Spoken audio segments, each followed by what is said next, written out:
Hello friends, আজ আমাদের গন্তব্য বাংলার লোকশিল্প, বাউল গান এবং বাউল শিল্পীদের পীঠস্থান জয়দেব কেন্দুলের উদ্দেশ্যে। প্রথমেই বলে রাখি, জয়দেব কেন্দুলে আপনারা যাবেন কি করে। আপনারা অনেকে হয়তো এর আগে বোলপুর কি শান্তিনিকেতন অনেকবার গেছেন। জয়দেব কেন্দুলি কিন্তু বোলপুর শান্তিনিকেতন থেকে মাত্র 45 মিনিট থেকে 1 ঘন্টা লাগে গাড়িতে। বোলপুর থেকে আপনারা প্রথমে চলে আসুন ইলামবাজার। ইলামবাজার থেকে মাত্র 11 কিলোমিটার দূরে অজয় নদীর ধারে পরপর পরপর বাউলদের প্রচুর আখড়া, এবং সেখানেই চর্চিত হয় আমাদের বাউল গানের শিল্প।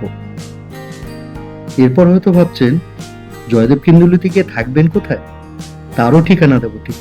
তো চলুন শুরু করা যাক আজকের ব্লগটা জয়দেব কেন্দুলির উদ্দেশ্যে।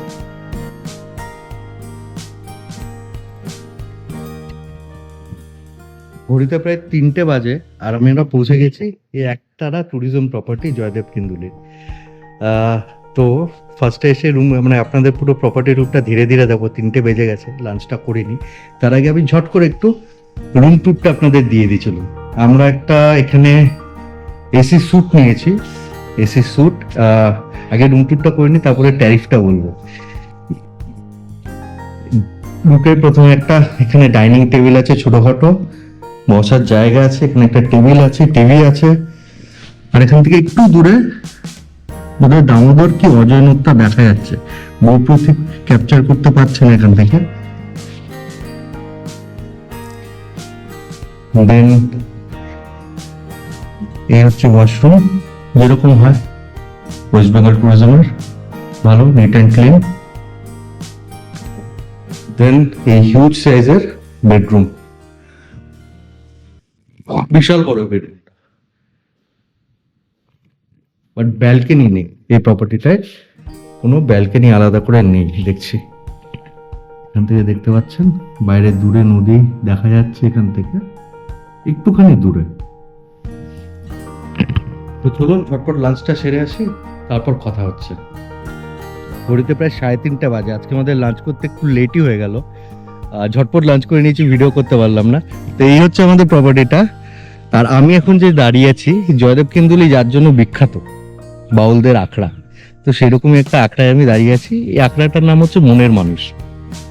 পিছনে প্রথমে দেখতে পারবেন এত বড় একটা বট গাছ, বিশাল বড়। এখানে এদের মোটামুটি পুজো আর্চা কিছু হয় না, হয় হয়তো।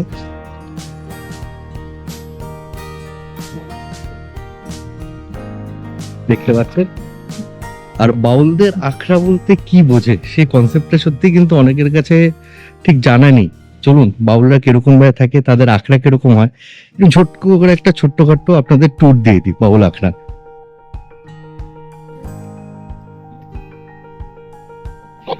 এই ঘরগুলো যে দেখছেন, এগুলো হচ্ছে এক একজন বাউলদের সব থাকার জায়গা, পরপর পরপর।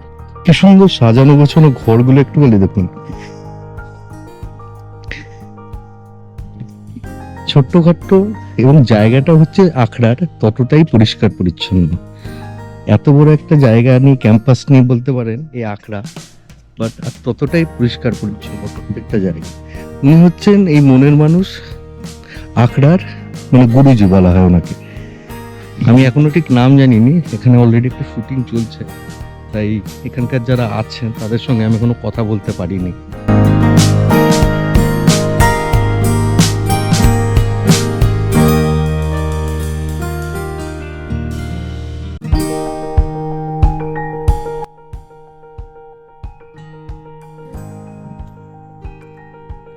এটা হচ্ছে এখানকার গুরুদেবের মন্দিরের মতোই মনে হচ্ছে। এটা খুব সুন্দর জায়গাটা, শান্ত পরিবেশ, উল্টো দিকে অজয় নদ। এবং কি বলবো আপনাদের, ঠিক না আসলে এইসব জায়গার ফিলিংসটা মুখে এক্সপ্লেন করা যায় না।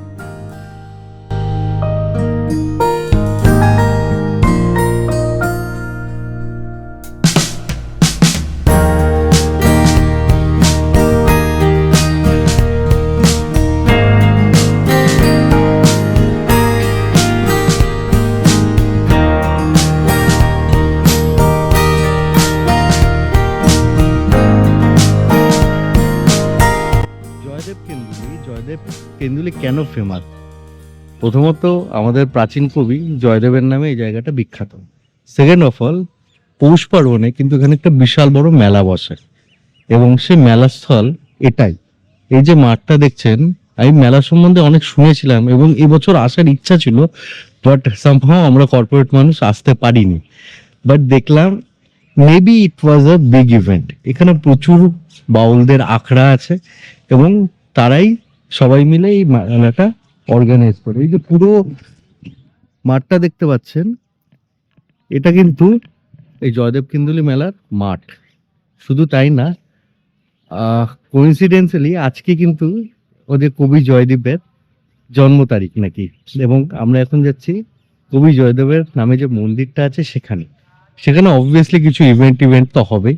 তো আমরা অলমোস্ট পৌঁছে গেছি, চলুন দেখা যাক ওখানে গিয়ে কি দেখা যায়।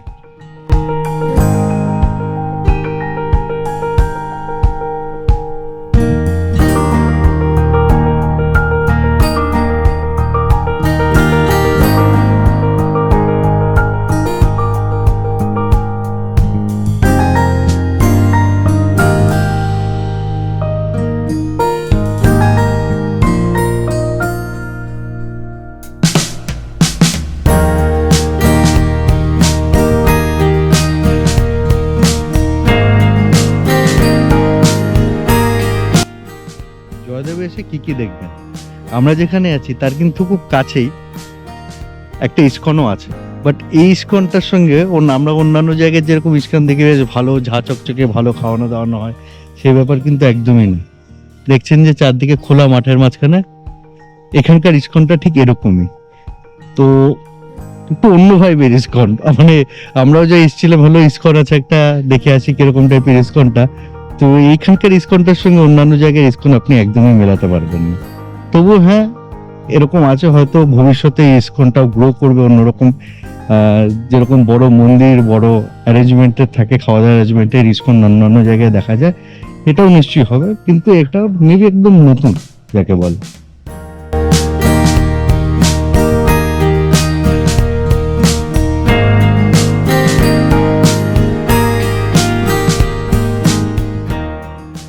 সন্ধেবেলা রিসর্টে ফিরে চলে গেলাম পশ্চিমবাংলা লোকসংস্কৃত মঞ্চ থেকে অর্গানাইজ করা বাউল সঙ্গীত শুনতে।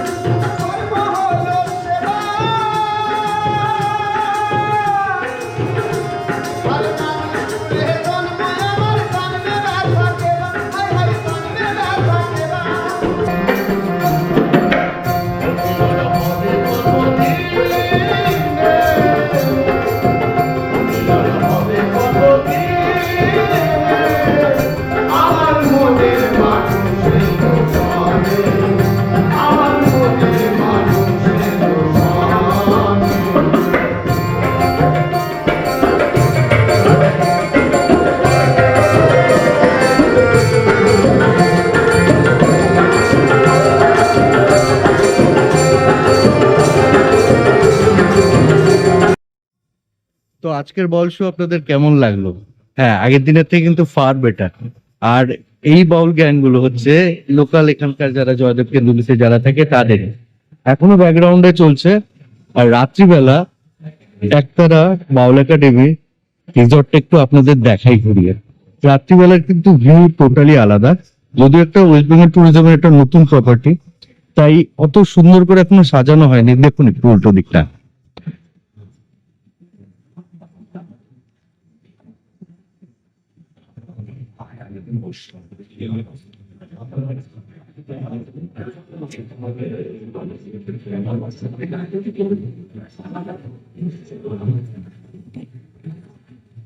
কালকে সকালে আমি চেষ্টা করব পুরো প্রপার্টিটা ঘুরে একবার আপনাদের দেখানোর জন্য কিরকম এখন রাত্রিবেলা অনেকখানি সন্ধ্যা হয়ে গেছে, সব জায়গাতে আমি ঘুরে দেখাতে পারবো না এখন।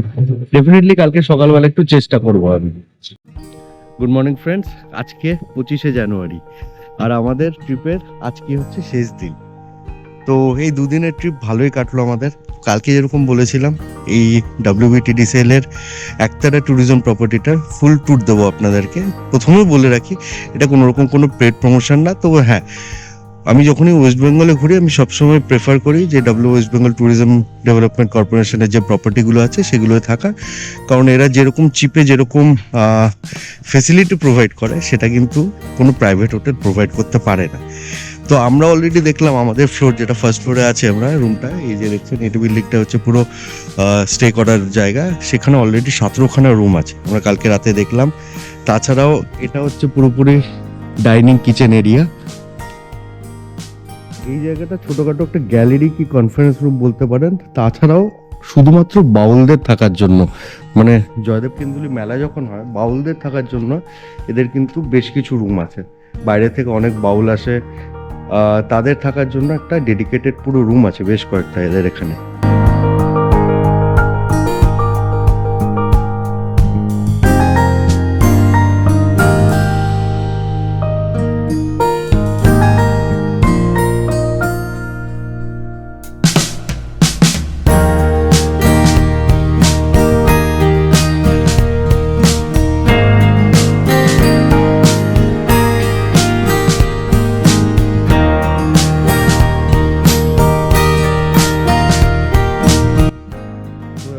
রিভিউ অফ দিস প্রপার্টি, আমরা কালকে যেখানে ছিলাম রাঙাবিতান, কাল না সরি পরশুদিন যেখানে ছিলাম, কালকে যেখান থেকে চেক আউট করলাম, সেই তুলনায় বলবো এটা নতুন প্রপার্টি সেরকমভাবে সাজানো গোছানো না। রাঙাবিতান যেমন একটা ভিভিআইপি প্রপার্টি, ওখানে সিএমরা এসে থাকে, এরকম লেভেলের প্রপার্টি। বাট এটা নতুন, ধীরে ধীরে হয়তো এটা গ্রো করবে, এরকমভাবে সাজানো গোছানো হবে। বাট ওভারঅল এক্সপিরিয়েন্স এখানকার দারুণ। আপনারা এখানে এসে মেন যেটা জয়দেবের যে মন্দির, তাছাড়াও ডিফারেন্ট টাইপের বাউল আখড়া আছে, আমি সেগুলো তাদের সঙ্গে গিয়ে কথাবার্তা বলেছি সব কিছু, বাট সেগুলো ভিডিও রেকর্ডিং করেনি, কারণ ওদের লাইফস্টাইল, ওদের বলতে পারেন বক্তব্য, সেসবগুলো সবসময় রেকর্ড করা হয়, সেগুলো আপনাদের সঙ্গে শেয়ার করা যায় না। তো সেগুলো আপনারা এসে আপনাদের মন মতো ঘুরে দেখতে পারেন, খুব ভালো লাগবে। প্রচুর বাউল আখড়া, এটার আশেপাশেই অনেক কটা বাউল আখড়া আছে, এবং এটা এখানে বলে হচ্ছে কি যেন সেবা সংঘ, সবই হচ্ছে সেবা সংঘ এখানে ভরা। আর মেলার সময় আসলে তো কোনো কথাই নেই এখানে। তো চেষ্টা করব পরে কখনো একবার মেলাতে আসার সময়, জয়দেব কেন্দুলি মেলায় আসার সময় যখন হয় সেই সময় আসা।